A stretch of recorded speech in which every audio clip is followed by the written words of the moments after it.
Welcome to Season 3 of the Twendé podcast. Twendé, meaning let's go in Kiswahili, is an accelerator focused on equipping Tennessee-based Black and Brown founders with the resources needed to grow and scale their businesses. I'm M. Wilder, Twendé Program Manager here at the Nashville Entrepreneur Center, and your host of the Twendé podcast. We're grateful for support from the David and Rebecca Clements family with additional funding from the Community Foundation of Middle Tennessee. Thank you for believing in our mission. For past seasons and our latest episodes, visit ec.co/Twendé podcast. Let's go.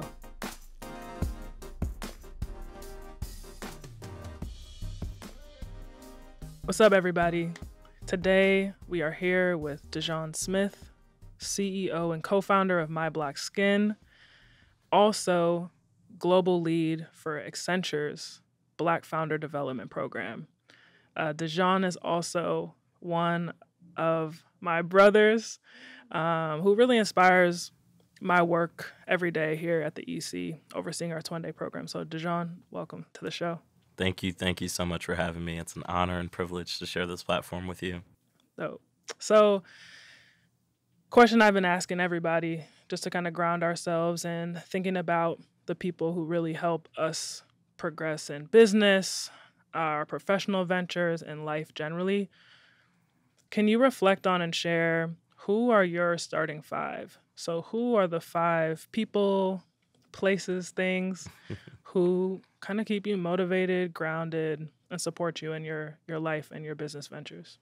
Ooh, that is a good question. I would say outside of, the fam, M and Sarah, shout out, I would say probably like Raven, Nico, Ramon, Wilfredo, and TJ are some people in my life that I really lean on for support and for guidance and for inspiration.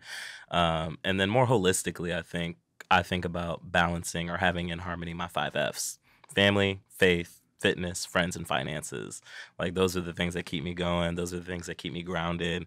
And I always try to check in with myself, how those 5 things are doing usually. So yeah, family, faith, friends, fitness, finances. I love it. I knew you would come ready to answer that question. Beautiful. So I guess first, just can you share a little bit about the story of My Black Skin? Let's focus on like Dujon, the founder, first. How did My Black Skin come to be? What is My Black Skin? Can you just give folks a little bit of a kind of a sneak peek as to the story behind the brand? Yeah, no, definitely. So My Black Skin is a new sun care brand, revolutionizing sunscreen. I literally was in New York in September of 2022 thinking to myself, hey, I need to launch a sunscreen. And people are always going to wonder why. I've had the unique pleasure of traveling to 55 countries, in the last 15 years of my life. And I always have interactions with the sun, but I hate having interactions with sun care products. And for so long, I just figured that the sun care industry has not been really speaking to everyone within the market, and specifically men of color. I've been seeing great brands like Supergoop and Black Girl Sunscreen and Vacation doing wonderful jobs, pushing the needle in the conversation around daily SPF protection, but I felt men of color were left out of that conversation. So that's why I launched My Black Skin, because I wanted to bring men of color into the conversation, but then still create a brand that spoke to everyone from porcelain to espresso skin tones, regardless of how they identified from a gender perspective, because there are certain brands that are out there that are having those conversations. So for me, that's really where it started out of, my own unique, diverse experience in traveling. And then obviously just having a love for beauty and skincare and, trying to keep the melanin popping as I go to meetings, as I'm hanging out with friends and families, regardless of where we are on this earth. So really wanted to create this brand to create an educational platform to ensure that people are wearing sunscreen and to prevent skin cancers and melanomas, because I was tired of seeing marginalized communities dying from diseases and illnesses that are preventable. And being of Jamaican heritage and descent, I saw Bob Marley, if you guys watch One Love that came out not too long ago, he died from skin cancers and melanoma that started in his foot. So after seeing so many clinical trials, data, articles, I said, I'm going to launch My Black Skin. And it's a play on sunblock and a nod to Jamaican vernacular of how Jamaicans, usually when they try to say black, it sounds like block. So that's why I launched My Black Skin. Beautiful. I always, I and seeing you dream it to execute has been really incredible. Can you talk to the listeners? One of the things we focus on in the Twendé Accelerator, whether it's in kind of the coaching space or the large group space, is we talk about team growth. And especially in that, My Block Skin is in its thriving earlier years of the company. Can you talk a little bit about what was your approach to the people who you were inviting around the table to make some of those early decisions, produce content, support you with brand development? Like, I know that you were very intentional with who you wanted to be a part of building the brand, from the friends, and I think some of the folks that you mentioned in your starting five, and testing the product, folks who were going to give friends with honest feedback, and like a critical eye. Just talk about that process for us. What was that like? How did you move through the beginning stages as you continue to think about building your team? Yeah. Team is very important, and cultivating the right people around you that are going to come on as co-founders, as contract employees, or early stage employees are very important decisions that you're going to have to make as an entrepreneur. And for me, starting from September when I had the initial idea, it wasn't until December of 2022 where I actually made the intention, where I was like, I'm going to do this. I'm going to bring this idea to life. And I remember sitting in my home now in this new year in 2023 when the first sample of a sun care product came in to just give me an idea of what formulations could look like. And I was sitting on the couch with Raven, shout out to my bestie and my starting five, who will provide feedback and help me get on this path to say, Dujon, yeah, you got to do it. This is a sign. The sample is here because you need to bring this business to life. I think from there I was thinking, all right, who could be potential co-founders? Because I can't do this alone. I mean, I've seen in my day job, solo entrepreneurs, it's great, but you really need a community. As it takes a village to raise a child, it takes a community to build a profitable, scalable business. So from there, I'm like, who could be a potential co-founder? And I was thinking about Nico, an individual that I met over 10 years ago in LA while he was starting his own entrepreneurial adventure, and seeing him so successful in the luxury retail space and growing products and launching luxury handbag lines. I was like, there's someone who knows how to sell products. My expertise is in finance and accounting and enterprise tech, but I have this love and passion for skincare and beauty and now sun care. Who can I bring in that knows retail and knows products and how to sell? He was an individual that I brought on as a co-founder at first. I was in New York, later that year, probably in like February, and I had another buddy, Jake, who has done such amazing things from a marketing and creative direction standpoint in his career. I was like, all right, I have someone who knows product. I need someone who knows marketing, because I'm going to be the strategy individual in this operation. I'm going to be the one to hopefully bring the network and the funding and the financing together. But I need people that have these other areas of expertise so we can all work together and put this puzzle piece or this puzzle of My Block Skin together. From there, I was like, okay, cool. Now I have, at least my starting three, which is great. Didn't quite have this full starting five just yet. But I was like, all right, there's some things that I need to get done that don't require these individuals to be co-founder status, but maybe a service provider. I need someone to get my logo done, do some packaging designs and those sorts of things to bring this idea to life. Leverage Jake. He had people in his network of all creative backgrounds that could do those sorts of things. And shout out to Joellen. She's an amazing art director out of Brooklyn that was able to bring my vision to life as a contractor. And she's been a great person that we've just been able to pay hourly to get great work done for us, and not necessarily co-founder, but a very, very, very important part of this business and this growth. From there, we're like, okay, cool. We're bootstrapping. I'm funneling 80% of my checks from my day job into this. But all right, I need a CFO because now people are asking for projections, and I haven't done that in like 10 years. And Nico knew a great, ex-Goldman Sachs investment banker, private equity individual named Zach. And he came on and crushed it. And it just has done amazing things from there. I was like, okay, well, as we talk about probably later on, like having a family and friends network is so important with growing a business. But if you don't know many people that can cut $10, $15, $20, $50,000 checks, what's going to happen? We had another individual, Mikey, up in Toronto, knows everybody, connected, like anyone that I've ever met in life, that was able to come in and be like this sort of chief culture connector officer, which is a weird role to even say, but very integral person. I would say that it's a part of the team that I wanted to bring in the fold to be my full starting five. Someone who understood finance, someone who understood the culture in the community, because we were trying to market this product to men of color to start. Individuals who understood marketing and product development.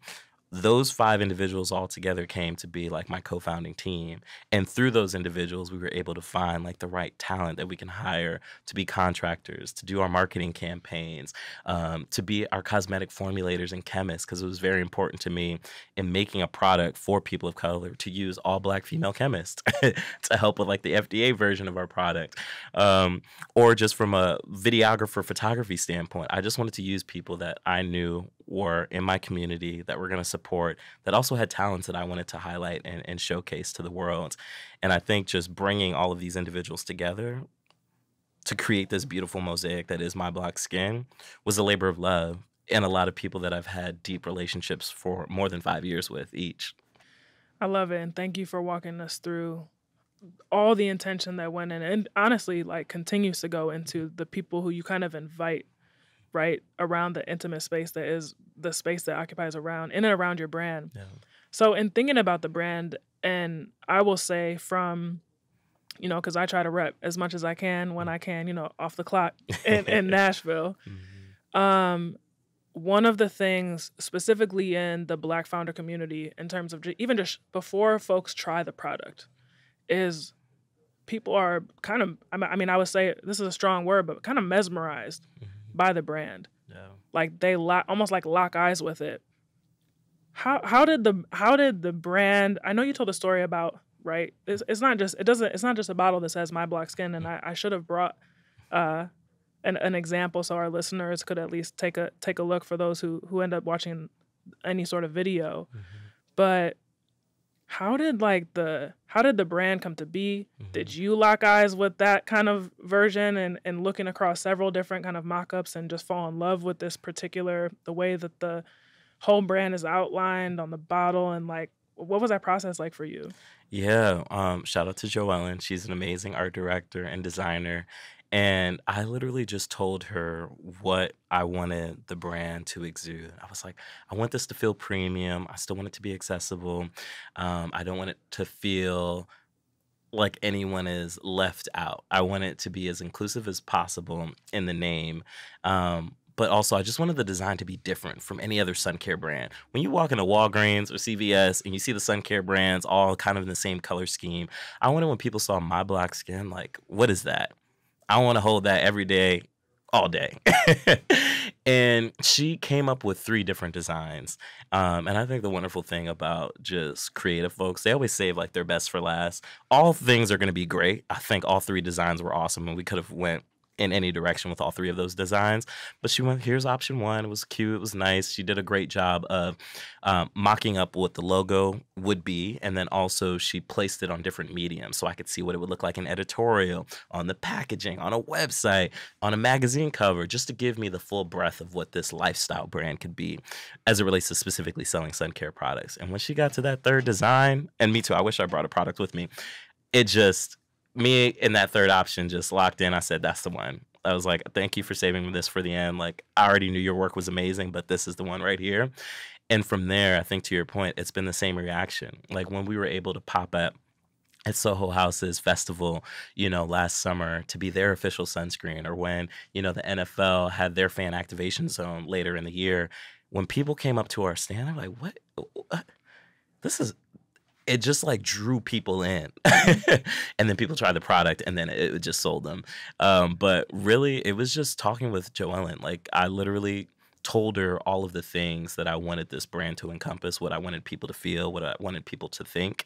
She took notes and then went off and came back with 3 great options. And that 3rd one was the one that we ended up going on with. And I think it's just an amazing thing where you meet creative individuals that can listen to you intently, and then come back and bring that vision to life in the physical form. And she did that. Yes, she did. She did. And I think everyone that I've encountered who's interacted with the brand in some way, shape, or form would say so as well. Before we shift a little bit, I do want to ask, and I fully respect that you probably have some exciting things in the works that we're not gonna be sharing out with everybody. But what is next? How would you describe kind of the next phase of My Black Skin? Yeah, I would say just growth and expansion. This first year was really around testing the market, testing how people would react to the brand and the intention that we were building around, especially with the education piece, with creating a brand and bringing people into a conversation that were historically not included in the conversation. I spent the whole first year doing these ad hoc marketing pop up events, just getting people to test the formulation, see the brand, see the packaging. We did some sales, which was great. I was like, yes, awesome. But really, the intention last year was just to find that product market fit, as everyone says, as you'll hear on any startup podcast. And then I really, in the fall of winter of 2023, now into 2024, went in stealth mode to really focus on launching a sun care brand. You need to be everywhere. You need to be like in the drugstores and everywhere out there, so that you can do well and that you can scale a business. Because I didn't want this to just be a little mom and pop shop. I wanted this to be a large enterprise where people said, My Black Skin disrupted the industry. And I would say, to your point, what's ahead is retail domination. In a couple weeks, maybe after this episode drops, you'll see where My Black Skin is going to be carried, this summer as we enter into summer 2024. But really, it's around retail expansion and just making sure that My Black Skin is accessible to everyone, regardless of where you are, and just being in all of these spaces. And what I've been telling people, just to plant the seed now so that I can hopefully look back on this episode later, I want My Black Skin to be the Red Bull of the sun care industry. You just see us everywhere. You associate us with outside, with lifestyle, with adventure, with all of those great things when people are just enjoying the beautiful rays of the sun on a beautiful sunny day with blue skies, or even on a cloudy day with overcast. Like, you're thinking about My Black Skin for your UV protection, but just also that feeling that just excites you to want to, have wonderful memories with your friends at a festival or skiing or snowboarding or whatever you might be doing outside. But I just want My Black Skin to be that synonymous brand with being outside. So, Dujon, pivoting a little bit to your role as global lead for Accenture's Black Founders Development Program, can you tell us just a little bit about that program? Yeah. So for those listening, I do enterprise tech by day and beauty at night. And so in my day job working at Accenture, it's such a beautiful company to work with. I'm glad that my 9-to-5 job gets to be rooting for everyone Black. Shout out to Issa Rae in the enterprise tech space.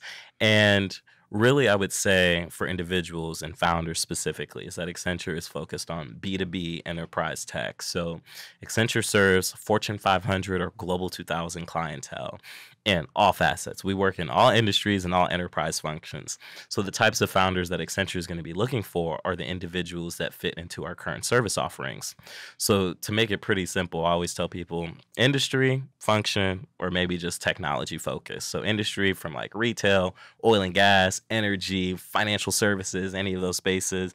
When we talk about enterprise functions, I'm talking about supply chain, cybersecurity, talent when we're thinking about upskilling and reskilling employees, and then just broader tech. All the buzzwords that everyone's talking about right now, generative AI, AI more broadly. How do we responsibly use it and deploy it in enterprise use cases, or how we're using it to develop new products and services that Fortune 500s are using. So technology that fits into those areas is going to be of importance to an Accenture.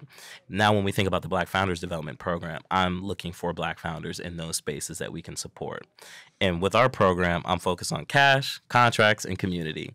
Cash is the investment piece. So if you're a seed stage, Series A founder that fits into one of those buckets, those are the areas that you can engage with Accenture from an investment perspective.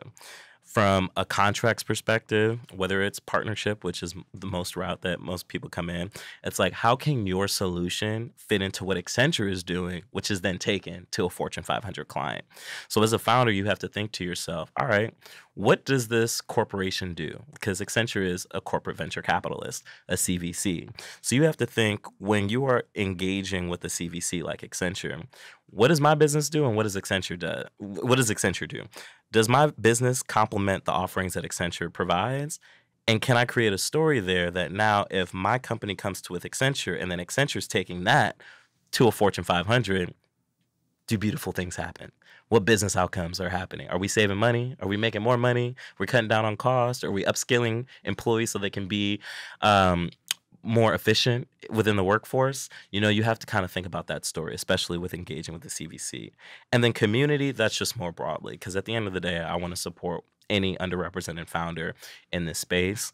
So if you don't fit the investment or potentially the partnership thesis, there's still so much access to information that can happen in engaging with a program like our Black Founders Development Program or any other programs that are out there, like the one here, the Twendé program. So for me, with Accenture specifically, those are the things that I talk to founders about. Do you fit the investment thesis? Do you fit a potential partnership thesis where we can work together and take our joint solution to a client? Or are we just really working together in this community area where it's focused not just on thought leadership, like how do we get more narratives out there, not just about the challenges, but the triumphs as well? How do we help to educate and attract more entrepreneurs to this enterprise tech space, which a lot of money and funding is going to? And then even just getting people into the room for ecosystem events, for dinners, for opportunities for a founder to meet a check writer, for a founder to meet a decision maker that can provide them with that contract that will then be a $2 million deal for the next 5 years, whatever it might be. Those are the kind of things that I'm thinking about as it relates to this program around cash, contracts, and community. And for a founder to kind of understand that framework with any CVC that they would work with is going to be beneficial to ensure they're reaching out to the right person at the right time that can then provide them what they need to grow their business. Because if you reach out to the wrong person with the wrong investment thesis or the wrong partnership thesis or the wrong community that's not going to help you, then you're wasting your time and theirs, which is also hard because you want to limit the number of no's you get. No's are going to be inevitable, but if you can limit the number of just like the absolute no's and get to the maybes and the yeses more quickly, that's my main advice there. Yes. And no's do happen, right? They're inevitable, as you said. When you potentially give a founder a no, or on behalf of Accenture, give a founder a no, what is there a process for? So you mentioned, again, still if you don't fit these pieces, obviously they can get plugged into community if they don't meet the investment thesis or they don't meet the programmatic thesis. Like, what are some of the other ways, in particular with regard to capital, right? We know we've all read the Crunchbase articles just about, and we understand some of the systemic issues that exist that have positioned Black and brown founders to potentially receive less VC funding, right? However, what is your approach when, in particular, that very specific pathway to capital, to investment at Accenture is not necessarily the right fit? What are some of those next steps that you sometimes take with founders? And I know it can be case by case, but what is generally kind of where have you seen success in kind of giving a referral or giving advice to a founder who may not be investment ready at Accenture? Yeah, my main things really are just after getting an understanding of what they are building and understanding that it doesn't fit Accenture's thesis, I try to look into my Rolodex to then say, all right, hey, you are a fintech business. Fintech might not be a priority for us, but hey, have you seen this fintech innovation program that Accenture runs or that some other one of our clients or one of our partners runs, to then get them plugged into that ecosystem that is more fruitful for them to potentially get capital. So I often make referrals to other VCs, but you always got to make sure you get that double opt-in, make sure that the VC that you're going to refer to is open to that, because you never want to just throw somebody over and then they don't get a response, because that's not a good experience for either party. But I often make referrals to other programs or to other VCs to find ways for them to get capital. Outside of that, I think, yeah, my personal approach is that I just want to support all founders. And at the end of the day, I'm just one lone wolf in this. So I can't always provide that white glove experience, but I do at least try to offer that advice on the phone in real time or on that Zoom call to say, hey, thanks for reaching out. I know you saw the headline that this is the program that we have. But when we look at the body of the text, what you're building is not aligned here. So just moving forward, for sometimes people just will give you the cold shoulder or not respond to the email. So I try to provide that advice in real time to say, hey, make sure you're hyper diligent on reaching out in a more structured way that shows that you've done the work and done the due diligence to say, hey, I'm reaching out to this investor because I know what I'm building is actually in alignment with where they invest and deploy capital to. Because investors will see that. They'll be like, okay, you're just reaching out to anybody. You're not being targeted in your approach, which can then, it's a small community. A lot of VCs talk to one another. A lot of CVCs talk to one another. Sometimes individuals invest together, like another CVC and another CVC might come together and they all join in on a round. So in playing in this space, which is kind of limited, you got to make sure that you are reaching out in a targeted approach. And then when you do reach out to someone that you might not fit their investment thesis, feel free to just ask, like, hey, do you have anyone in your network that you do believe I fit their investment thesis? And just ask for that. And then make it as easy as possible. Create a little template and a little forwardable and be like, hey, here's affordable that you can send to people in your network to just make it as easy as possible for someone to just hit forward, because it doesn't take too much relationship capital to do that. I love it. Thank you, Douche. I think my last question before we wrap things up is just when you reflect back, if you can, to when, little Dujon was growing up, north side of Chicago / Evanston, Illinois. Did something spark in you then? Like, when did your own entrepreneurship journey start? And like, what would you say back to that little Dujon? Yeah, I remember growing up being a part of an after-school program called Family Focus in Evanston when I first learned about the word entrepreneurship and how to spell entrepreneurship. And I still probably have trouble spelling entrepreneurship every now and then. But that's when I was first exposed to the word, because I think growing up as kids, you always just think about the typical career paths, being a doctor, a lawyer, an engineer, a firefighter, whatever it might be. But being a business owner, being an entrepreneur still felt like a foreign topic, and even a foreign word, entrepreneurship. I'm like, are we still speaking English here? But I think that is when the first seed of that thought, that idea was planted in my mind when I was that 4th or 5th grade. And then I think it really came to fruition when I was in undergrad, and just seeing other individuals starting businesses, studying international business. Still, I had the mindset of, I can maybe just get into finance and accounting or do one of these functions as it relates to business. But it wasn't until I started seeing other entrepreneurs, I'm like, okay, could I potentially do that? And then having some early experiences with other like friends and fraternity brothers that were starting businesses, and I was kind of getting my experience or getting exposed to it.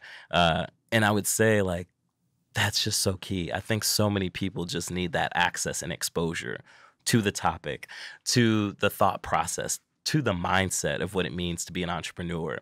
I think as a society, we do a great job of teaching individuals how to be employees, but not necessarily employers, how to be entrepreneurs, how to be small business owners. And we see so many examples of it. And sometimes we don't often correlate, that's being an entrepreneur, just owning like, that cleaner shop, or owning that nail salon, or building that tech solution that everyone is using to then book, their haircut. Shout out to Squire and Booksy and some of those other great applications that are out there. But that's really when I was exposed to it. And I think as I got more and more access to what entrepreneurship could mean, and demystifying the process of what it could be to be a business owner, then I really dabbled in. My Black Skin is my 3rd entrepreneurial endeavor. And I would say in each experience, I learned something new. My previous, entrepreneurial endeavor was around connected luggage, because I wanted to inspire people to travel, like Tom Shoes, Warby Parker, have a you buy one, you give one sort of program. And I remember trying to raise money from family and friends, but didn't have, that full capital. And even in my role at Accenture, seeing that Black founders get 1.7x more deals than non-Black founders, but 42% less funding. In my role, my day job, I was like, damn, this is the twice as hard to get half as much. Like, we proved that out with data. And I think from that journey, I was like, okay, I got this. Then I learned about intellectual property and getting patents. And then I learned how people make money off of patents. Like, Apple suing Samsung and making $1 billion. So I think just that access and that exposure is so key throughout your life to really inspire this next generation of entrepreneurs. So long story less long, it started in 4th grade. And I think that's what we need to continue to do. Programs like yours and mine. Like, how can we not just affect the people that are here today creating businesses, but the next generation? We need to be talking to the Gen Alphas now about entrepreneurship to ensure that they have the mindset and the seeds planted, so that 5-10 years from now, they're like, oh yeah, entrepreneur, I know what that is. I'm gonna be one too.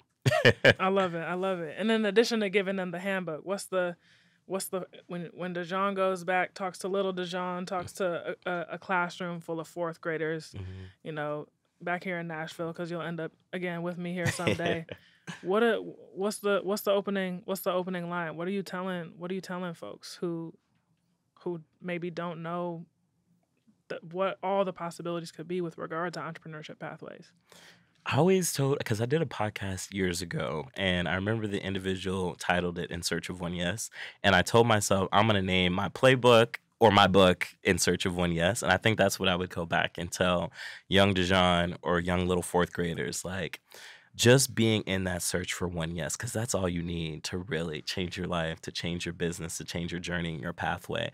There are going to be lots of no's, as we talked about earlier, but when you get that one yes that leads you down a path to another yes, and maybe a few no's, but then a yes, like, it just has a huge impact on just your trajectory and your journey.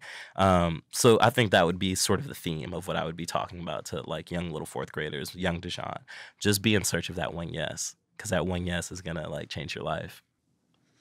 Well, on that note, we're gonna wrap it up. Dujon Smith, thank you so much for being here. So lucky to call you family.